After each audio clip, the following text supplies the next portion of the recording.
Black Wall Street. Do it right, build wealth, live life, economic empowerment, real tips, insight on the new Black Wall Street. It's on the new Black Wall Street. It's your host.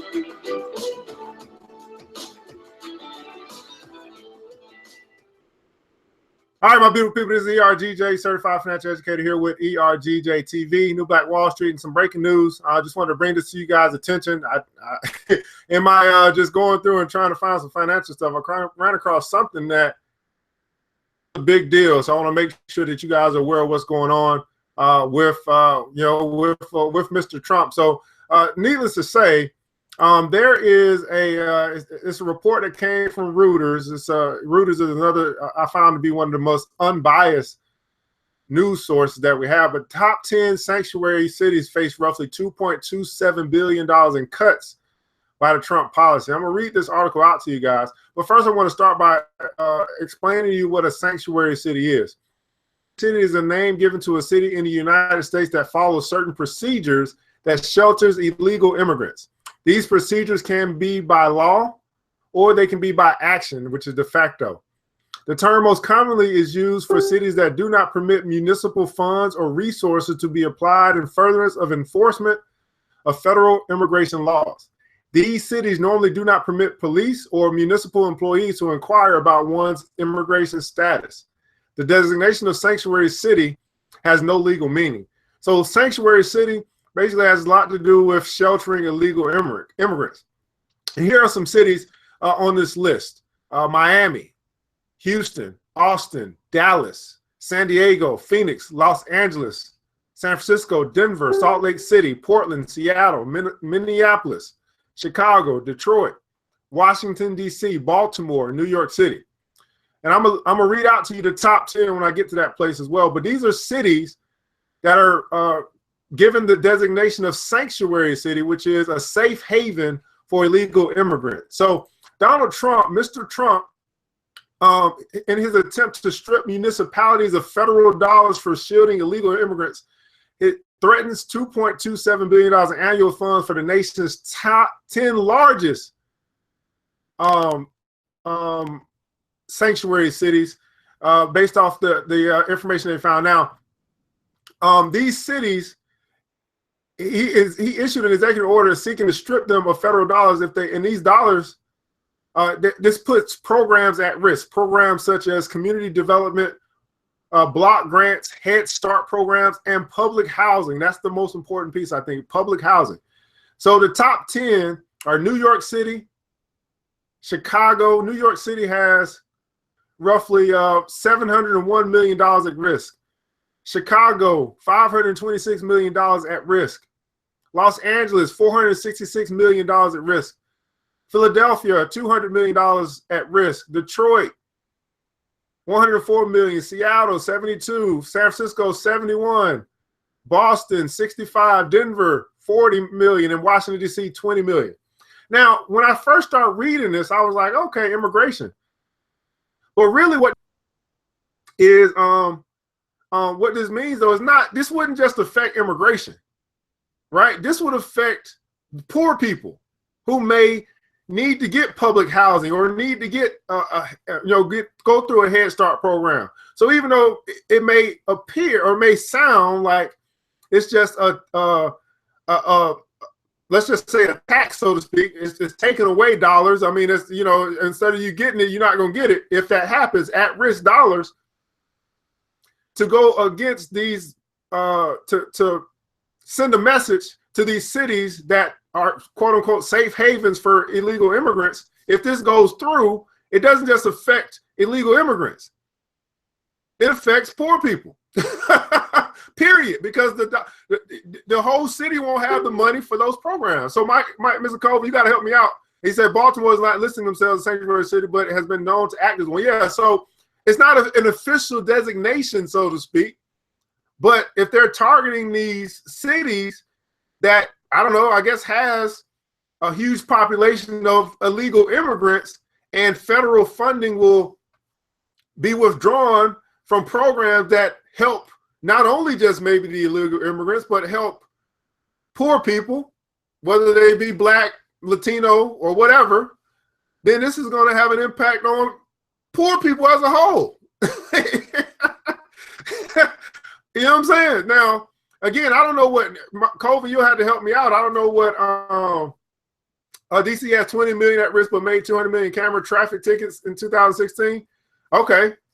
I don't know what the demographics are at these cities. Again, some of these cities, New York City, Miami, I'm surprised Atlanta's not named, but I guess we're not on the coast. I guess it's cities that are closer to the coast where immigrants can get to easier. Houston, Austin, Dallas, San Diego, Phoenix. This is this is just a list of cities, but I named the ones that have the most at-risk dollars. New York City, Chicago, Los Angeles, Philadelphia, Detroit. Detroit need all the money they can get. Seattle, San Francisco, Boston, Denver, and Washington, D.C. And Kofi, you're in Washington, D.C. And they said $20 million. Man, you need to drain the Senate. I know that's right. So let me give you a little bit more information about this. Trump plans to make good on his campaign pledge to block federal funding to states and cities where local law enforcement refuse to report undocumented immigrants they encounter to federal authorities.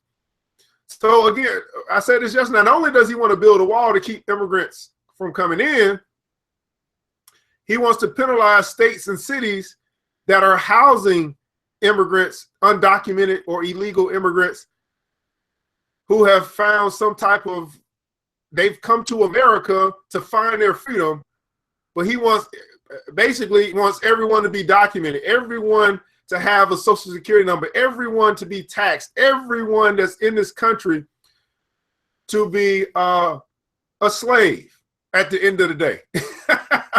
let's just call it what it is.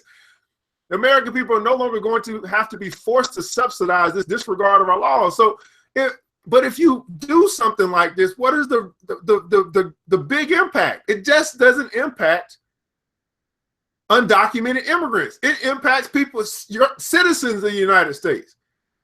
The poor citizens. This is a tax on the poor.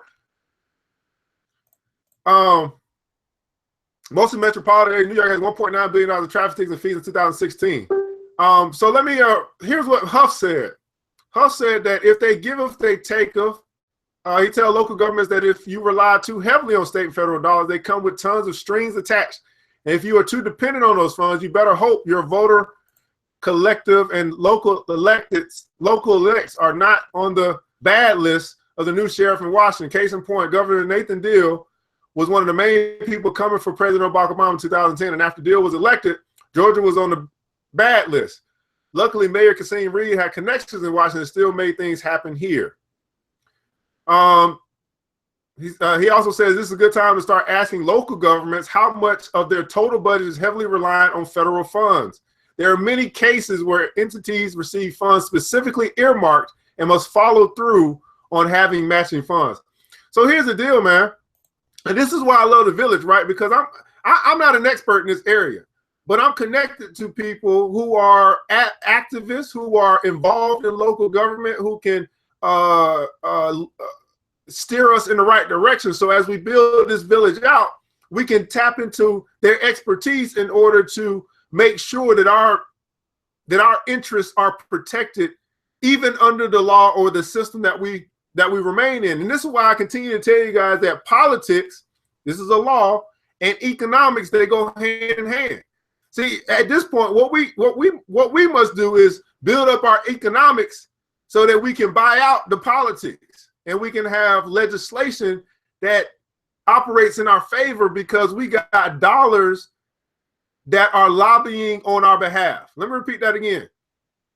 We want to build our money up, our economics, so that we can control, because we have our power, our leverage, our money is lobbying on our behalf. Colvin, you know, am I speaking right here? Is that sound about that sounds, you know, again, I could be off base a little bit, but you know, I think that's a good way to go. And Colvin, you can correct me if I'm wrong. He said that we need to call and email our senators and representatives, even if we are in areas not listed as sanctuary cities. And I would agree, because politics has a trickle-down effect. So, for example, politics or legislation is enacting marijuana to be legalized in certain states. The trickle-down effect is that other states eventually will become legalized, and eventually we'll get to a point where marijuana is legalized in the nation. Effects of politics. So where it can work, let's just say, on the good side, it can also work on the bad side. So this is why we have to become more involved, specifically with our local governments. The place where you can actually make a difference is in your local government. And I'm getting to the point where I want to create something where people can be aware of what's going on in their own local government. It's a crying shame that most of us don't know who our governor is and who our mayor is. We want to fight, right? What we do is we just, we want to march. But the reality is we could be using our voice in a different way, a lot of different ways. And some of it is calling. So if everybody that marched actually called and emailed their senators and their representatives, that'd be a lot more powerful. You know what I'm saying? They're just marching and yelling in the street. I'm just saying, nothing wrong if you're gonna march. Go ahead and get your walk on. Go ahead and get your 5K and your 10K on. But I'm saying, let's get some 5s and some 10K in our bank accounts. You know what I'm saying? So if we work for ourselves, then we can smoke. If we work for someone else, then no smoking. So this is big news, guys. Because again, if they're taking away federal funding from programs like Head Start, public housing, and I don't know what that other thing is, Kobe. You have to give us some information on what development block grants are. I guess for grants to develop the community, probably to build parks and maybe libraries or something like that. You're the community development person, so maybe you can give us some insight on what that is. But obviously, community development, we need that. So if there was someone who had good intentions in your community to bring something like a school, and they could get a grant from the government in order to build that school, like a charter school maybe, or of some type of private school where they got specialized teaching or something like that. Well, funds are at risk in these particular cities just because they may have some undocumented immigrants. So the funds that are at risk or the lack of funding would have an impact on the whole community and not just on the immigrants. You see what I'm saying? This is what they call corporate politics. Man, this is wild. When you say, this is why I don't have to watch TV, because it's enough drama in the news. But once we begin to understand this stuff, like this is what's going on, and we may not be able to make a big impact up top, but we can make a big impact on the lower levels that we have direct connection to.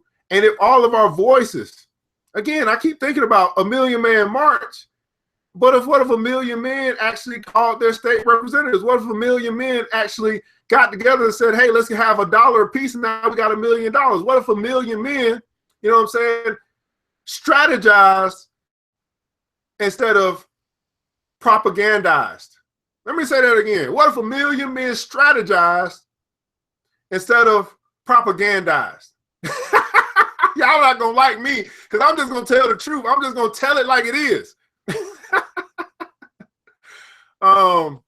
So mayors and city councils of those cities have said that they will not be pressured to report illegal immigrants to federal agents. And now you know what happens if you fight Trump. While Trump has the authority to cut some kinds of funding to the cities, cuts to other federal funding will require an act of Congress. Reuters analyzed federal grant records to tally the estimated federal funding at risk among the 10 largest cities, which totaled an estimated $2.27 billion. The total amount remains unclear, as federal money can be filtered through state governments or granted directly to social service organizations or other groups. The numbers do not include federal money for law enforcement, which was excluded in the executive order. Oh, no, oh, wow. You're not, no one, of course you're not going to cut any money out from the law enforcement, the big boys in blue, the people who are, see, here's what law enforcement is. Law enforcement is nothing but control for making sure that these laws or executive orders are followed out or followed through. So law enforcement isn't really here to protect anyone other than the interests of the elite. For us, they're not here to protect us. Don't get it twisted. I'm talking about from a grand scope of thing. Yeah, you have good cops out there that want to protect us, but they're really here to control us. And they are acting using our tax dollars, using our money, but not on our behalf. So law enforcement, their funding isn't going to get cut. No, because you have Blue Lives Matter, right? Blue Lives getting more laws in their favor, but the people who are affected by many of these travesties that happen aren't getting funding. They're getting funding cut from them. All right, I'm sorry. So let's go back. Numbers do not include federal money for law enforcement, which was excluded in the executive order, and programs like Medicaid, which are administered by state governments. Though details remain vague, the order could jeopardize billions of dollars in housing, health, education, and other types of federal aid. I think they're trying to kill us, dog. Among the funds at risk are $460 million that the federal government gave out to the Head Start preschool programs in the 10 largest sanctuary cities in the most recent fiscal year. Washington also sent $238 million to municipalities to fund airport improvements and $153 million for HIV prevention and relief. So I know in Atlanta, that's where I'm at, they've got free places where you can go and get HIV testing and all that stuff because, you know, HIV is running rampant in our communities. Now, here's the thing about HIV. It reminds me before, which was the whole, what was that, the syphilis thing in Tuskegee? That's what I think the HIV thing is. Like, let's not, I think it's important for us to remember history. This stuff has happened before. It's another cover-up, but to me, it's like, wow, it's interesting how it's rampant in certain demographics, certain communities. You know what I'm saying? The drug war was rampant in certain communities. Like this is not by chance. It's not by coincidence. And the more and more you guys wake up, the more and more you begin to see that I'm not a conspiracy theorist. You're just a coincidence theorist. It's funny how every conspiracy, not everyone, but I'm talking about the ones that you start thinking about. You be like, how is that possible? You know, how is it now all of a sudden we got everybody's talking about fake news, but when we was talking about it 3 years ago, everybody called us crazy. It's funny how, you know, when we start talking about alternative facts that, you know, 3 years ago people called us crazy, but now people talk about it in the news. You see what I'm saying? So never, ever, ever, I think Dave Chappelle said this, he says, to call somebody crazy is dismissive. Because it seems like now it's coming around that where we might have been called crazy, this stuff is really starting to happen. So I really, you know, again, for what COVID said, man, you know, get involved in your local government, find out who your mayor is, who your governor is, and when you come across things that, you know, that are going on, when do you vote? I'm gonna do my best to try to provide some of that information, find some type of way to bring that to the village, because again, economics and politics, they go hand in hand. We got to get more involved. The knowledge is out there, the access is out there, but I think we need some type of hub, something. I'm gonna create something to make sure that people are aware in your particular area what may be going on. That's a huge project, man, but somebody got to do it. Somebody got to do it. So I just wanted to bring this news to you again. The top 10 United States sanctuary cities are facing cuts. These cities are New York, Chicago, Los Angeles, Philadelphia, Detroit, Seattle, San Francisco, Boston, Denver, and Washington, D.C. They have funds at risk. And if these dollars do not go, this is annual funding.